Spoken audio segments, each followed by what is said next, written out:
الله نزل أحسن الحديث كتابا متشابها مثاني تقشعر منه جلود الذين يخشون ربهم ثم تلين جلودهم وقلوبهم إلى ذكر الله ذلك هدى الله يهدي به من يشاء ومن يضلل الله فما له من هاد. إن الحمد لله نحمده ونستعينه ونستغفره ونعوذ بالله من شرور أنفسنا وسيئات أعمالنا. من يهده الله فلا مضل له ومن يضلل فلا هادي له، وأشهد أن لا إله إلا الله وحده لا شريك له، وأشهد أن محمدا عبده ورسوله. أما بعد، فإن خير الحديث كتاب الله، وخير الهدي هدي محمد صلى الله عليه وآله وسلم، وشر الأمور محدثاتها، وكل محدثة بدعة، وكل بدعة ضلالة، وكل ضلالة في النار. فأعوذ بالله من الشيطان الرجيم. إنما كان قول المؤمنين إذا دعوا إلى الله ورسوله ليحكم بينهم أن يقولوا سمعنا وأطعنا. ډیرو قدرمنو مشرانو، ځوانانو، مستمعینو، مستمعاتو، السلام علیکم ورحمة الله وبرکاته. زمونږ او ستاسو د دې درس عنوان دی، او یا په بل تعبیر موضوع ده، حوار او د دوه کسانو ترمنځ سوال او جواب. ځکه په دې طریقې د سوال او جواب سره چې کله مسله مطرح شي، نو په دې سره افهام او تفهیم هغه ښه کېږي. د مثال په ډول دوه کسان دي سره مخامخ شو. د یو نوم دی مثلا عبدالله، او د بل نوم دی په ځان باندې نوم ایښی دی عبدالنبی. چې کله دواړو روغبړ وکړه، سلام وکړه، او یو بل سره اوس تعارف کوي، نو په دې وخت کې د یو ورته ویلی زما نوم عبدالله دی، د بل ورته ویلی زما نوم عبدالنبی دی. نو په دې وخت کې د عبدالله هغه تعجب کوي چې دا څنګه نوم دی ځان ته انتخاب کړی. نو هغه عبدالنبی ورته ویې ولې زما د نوم نه ته تعجب کوې؟ دا خو زمونږ او ستاسو پیغمبر نبی کریم صلی الله علیه وسلم دی، نو ما هغه ته ځان منسوب کړی. او که ته وایې زه خو د پیغمبر عبادت نه کوم، عبادت خو زه صرف د الله کوم. نو عبدالله ورته وایي چې ټیک ده، ته خو عبادت د الله کوې، خو په دې نوم کې د نقصان دی. هغه دا دی چې دا نوم کې مشابهت دی کړی د نصاراو سره، او موږ د مشابهت نه منع شوي یو. ځکه نبی کریم صلی الله علیه وسلم فرمایي من تشبه بقوم فهو منهم. یو څوک چا سره چې مشابهت کوي په وینا کې، دارنګه په لباس کې، دارنګه په عقیده کې، په گفتار کې، په فعل کې، نو دا به د هغو د جملې ځیني. نو ځکه نصاراو به هغو خپل نوم کېښوسته عبدالمسیح، او تا خپل نوم اوسیښی د عبدالنبي. نو دا یو قسم مشابهت تا کړی، او په کار دا ده چې مونږ د هغو سره مخالفت وکړو، یهودو نصاراو سره. ځکه نبی کریم صلی الله علیه وسلم فرمایلی دي خالف اليهود والنصارى، تاسو د یهودو نصاراو په خلاف چلیږئ. دارنګه تاسو د مشرکینو مخالفت کوئ، د هغو سره مشابهت مه کوئ. نو واجب په مونږه دا ده چې مونږه د پیغمبر علیه السلام په هکله باندې دا عقیده ولرو چې هغه هم د الله عبد و، خو نبي و او رسول و. دی ورته وایي چې عبدالنبي چې ښه ورور عبدالله نو پیغمبر علیه السلام خو د غټې مرتبې څښتن دی، هغه خیر البشر دی، هغه محسن د انسانیت دی، هغه افضل البشر دی، رحمت للعالمین دی، امام الانبیاء والمرسلین دی. نو ځکه مونږ دا نوم په ځان باندې تبرکا او تقربا الی الله سبحانه وتعالی ایښی دی. او بل دا چې مونږ د هغه د شفاعت امید لرو. نو ته دا ناشنا مه ګڼه. عبدالله ته وایي دا خو لا ته پرېږده، زما یو بل ورور دی د هغه نوم عبدالحسین دی، بل ورور مې دی د هغه نوم علي بخش دی، او بیا زما د پلار نوم هغه چې وګوري هغه عبدالرسول دی، زما عبدالنبي دی. نو په دې نومونو باندې مونږ الله ته ځان نږدې کوو، او ته هسې په مسله کې تشدد کوې، او تشدد پکار نه دی. عبدالله ورته سبحان الله دا دی لا بله، ته مع عبدالنبي، پلار دی عبدالرسول، ورور دی عبدالحسین، دا خو شرکي نومونه دي، او دا خو لوی منکر کار دی د تا نم د پلار نوم او بیا د ورور نوم. نو دې وجې نه زه به وایي تا ته یو څو خبرې پیش کړم، خو ته به په غور سره دا زما خبرې واورې. هغه دا دی چې نبی کریم صلی الله علیه وسلم احادیث دي په دې باب باندې، د هغه نه مخکې د الله جل جلاله وینا ده. هغه دا فرمایي چې انما کان قول المؤمنین، یقینا د مؤمنانو وینا گفتار هغه دا دی اذا دعوا الی الله ورسوله، کله چې دوی الله ته راوبللی شي، د الله کلام ته قرآن کریم او د نبی کریم صلی الله علیه وسلم احادیثو ته، لیحکم بینهم، دې دپاره چې فیصله د دوی په منځ کې په دې دواړو وشي، ان یقولوا سمعنا واطعنا. نو د دوی دستور او عادت به دا وي چې وایي به موږ واورېده ومنه. بلکې یو بله خبره وایي درته وکړم، د الله جل شانه وینا ده فإن تنازعتم في شيء فردوه إلى الله والرسول. کله چې تاسو په یو شي کې اختلاف راغی او جنجال مو سره راغی، او په دې کې تاسو یو بل سره مناظره او بحث و مناقشه کوئ، نو د دې حل ولټوئ د الله په کتاب کې او د نبی صلی الله علیه وسلم په سنتو احادیثو کې. ان کنتم تؤمنون بالله والیوم الاخر، که چیرته تاسو ایمان لرئ په الله او د هغه په رسول. نو زه اوس تا ته دا خبره کوم، عبدالله ورته وایي چې ته وایې زه موحد یم، د یو الله بندګي کوم، او زه مسلمان یم، کلمه مې ویلې ده چې اشهد ان لا اله الا الله وان محمد رسول الله. نو د دې لږ معنا راته وکړه چې دا کلمه تا ویلې، د دې معنا څه ده، د دې مقتضیات څه دي، د دې هغه شروط څه دي. عبدالنبي ورته وایي توحید همدې ته وایي چې ته ایمان ولرې په الله، او ته الله موجود وګڼې، او الله جل شانه هغه خپل خالق وګڼې، رازق وګڼې، او د دې ټولو کائناتو پیدا کوونکی متصرف هغه یو الله دی. دا توحید دی که نه؟ دا معنا ده د لا اله الا الله.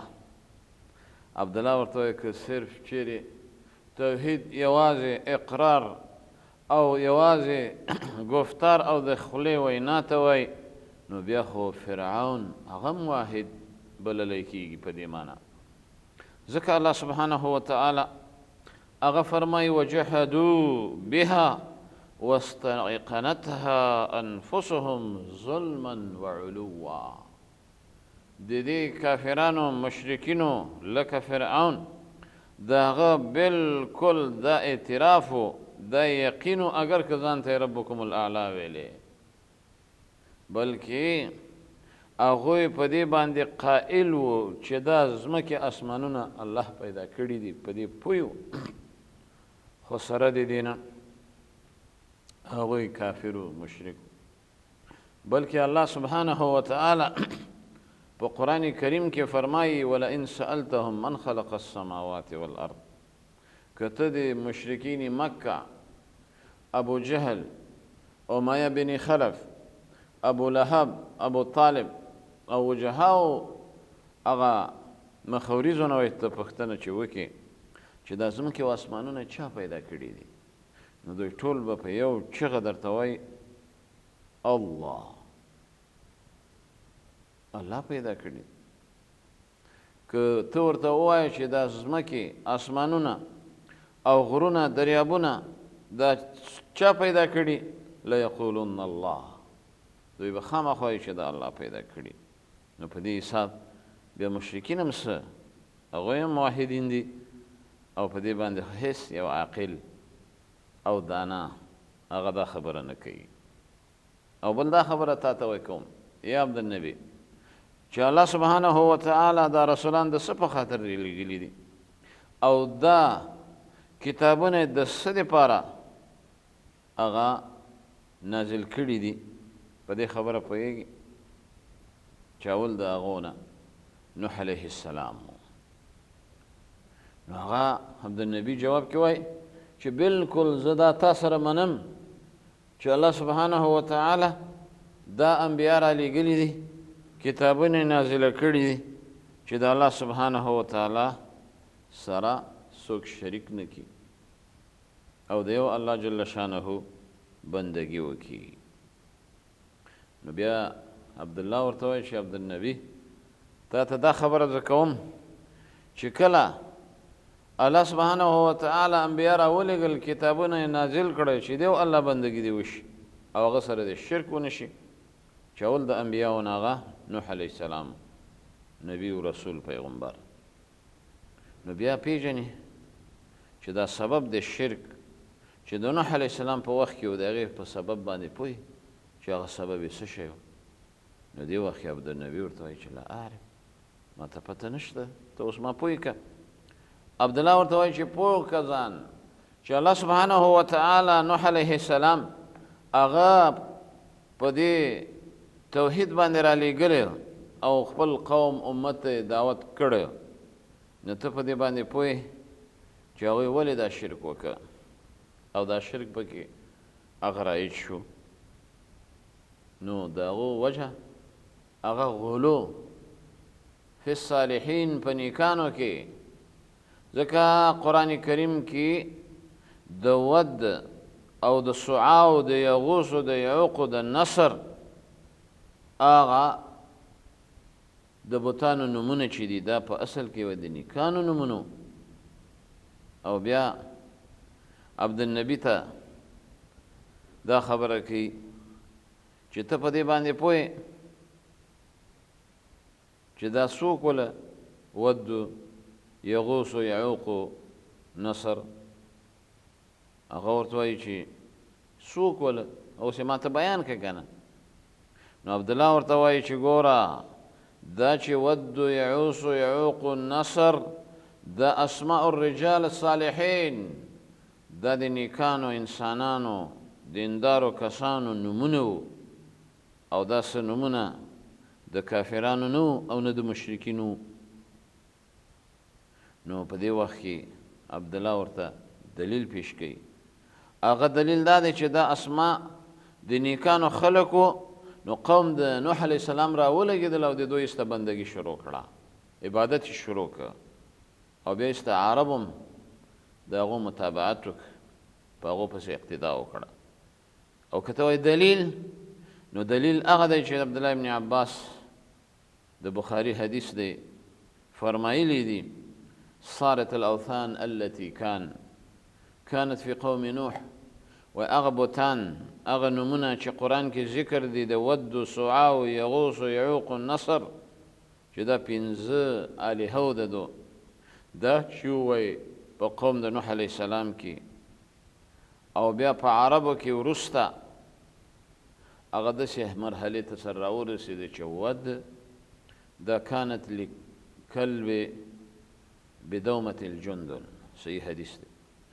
دا د بني کلب د قبیلې چې په جندل دومة الجندل کې اوسېدله د هغو معبودو بندګي کوله او سعا چې و دا د حذیل د قبیلې دپاره معبودو او یغوس دا د مراد د قبیلې دپاره او بیا ایسته د غطیف قبیلې دپاره چې دا په جوف کې د یمن د سبا د ښار سره د هغو معبودو او یعوق دا فکانت لحمدان یا لحمدان د هغو دپاره دا معبودو او نصر چې و دا د حمیر او د آل ذیل کلاع د هغو دپاره معبودو نو دا په اصل کې اسماء رجال صالحین د نیکانو او صالحینو نمونه او دا سړیو په قوم د نوح علیه السلام کې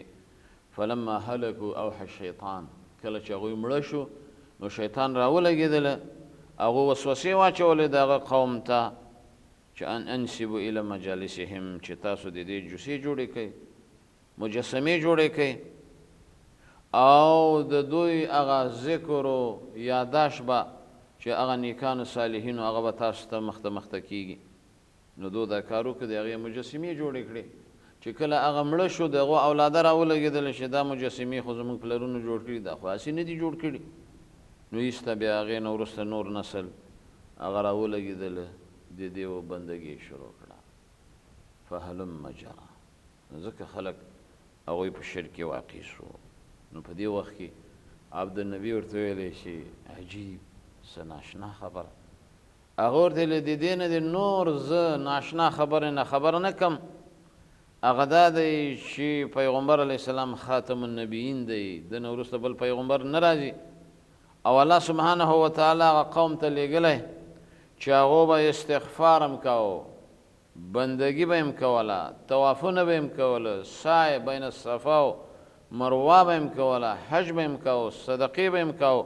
خو سره د دې نه به هغو شرک او بتانو عبادت به یې کوو او څه به یې ویلې ما نعبدهم الا لیقربونا الی الله زلفا مونږ د دې بتانو د دې اصنامو عبادت کوو د الله ته مونږ نږدې کوي هؤلاء شفعاؤنا عند الله دا خو زمونږ سفارشیان دي واسطي دي الله سبحانه وتعالی ته په دې وخت کې عبدالنبي قناعت وشو چې دا خو عجیب او خطیره عقیده ده نو آیا په دې باندې څه دلیل شته هغه ورته ویل بالکل دلایل په دې باندې ډېر زیات دي نو قدرمنو الله سبحانه وتعالی دې د داسې منحرفو افکارو نه موږ بچ کړي او د داسې شرکي نومونو نه د دې د وجې نه کوشش پکار دی چې کله بچی الله درکړي لور درکړي ښکلي ښایسته نومونه چې احب الاسماء الی الله عبدالله عبدالرحمن دی دا نومونه کېده او هغه نومونه چې هغه الله ته منسوب وي د الله نومونو ته عبدالولي عبدالوکیل عبدالمصور عبدالحی داسې ورته نومونه او بیا د انبیاو نومونه او بیا هغه چې ښایسته نومونه یې صحابه کرام او د نجونو دپاره د صحابیاتو نومونه یا هغه چې په هغه کې معنا د عبادت پرته عابده ساجده او صفیه حفصه عایشه میمونه جویره سوده زینب دې ته ورته نو د دې وجې نه د نومونو خپل اثر وي په مسما کې الله سبحانه وتعالی دې موږ او تاسو په دې خبرو باندې پوه کړي او الله سبحانه وتعالی دې زموږ او ستاسو بچي نیک عمله نیک صالح او هغه دینداره قرآن خوانه هغه لوی کړي او الله سبحانه وتعالی دې هغه چاله چې بچي نه بچي ورکړي او چاله چې بچي ورکړي هغه د الله صالحه او د سترګو یخوالی وګرځي تر بلې حلقې په لوی الله جل شانه سپارم والسلام عليكم ورحمة الله وبركاته. الله نزل أحسن الحديث كتابا متشابها مثاني تقشعر منه جلود الذين يخشون ربهم ثم تلين جلودهم وقلوبهم إلى ذكر الله ذلك هدى الله يهدي به من يشاء